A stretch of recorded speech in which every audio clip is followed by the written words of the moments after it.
How did a nice girl like you wind up driving a boring machine under the river? The wonderful superintendent that's here, he had nominated me for the position.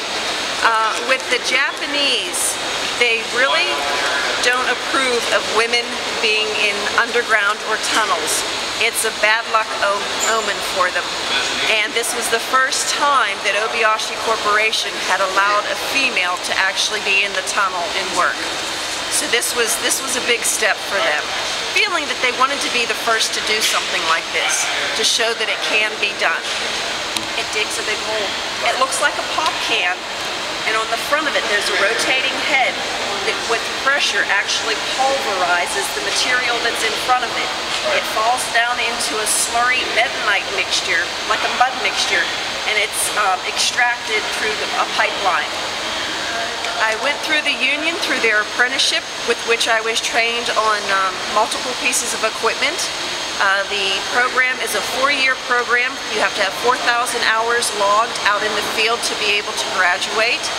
And basic motors, the transmissions, the oils, first aid, safety training, hazmat training. I'm trying to think what else. Just a number of different things. They try to give you a complete, as much as they can, background of what you're going to encompass out here in the construction industry. That's where I received the initial training. For the boring machine, it was on the job. They basically, with the training today, with all the different trades, you're not the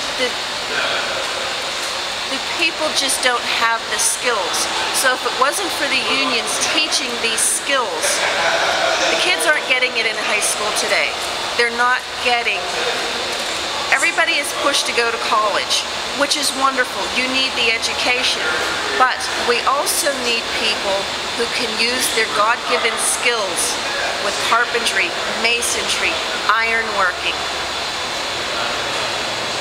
Actually had it pretty easy here. There's been days though that it's so cold the machinery won't start. You have to consider fatigue, the heat exhaustion in the summertime. As for the general attitude with the guys out here, we're like family. As in every business you get one stickler that just has to, cause a problem.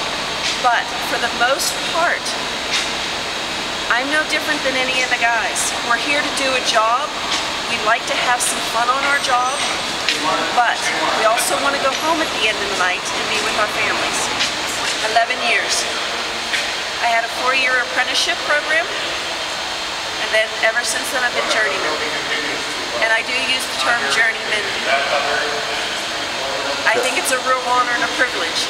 I don't try to separate myself, and I don't want to stick out, because I'm here to do my job like these guys, and they respect that. Whenever you have that bond and you work together, it makes a big difference.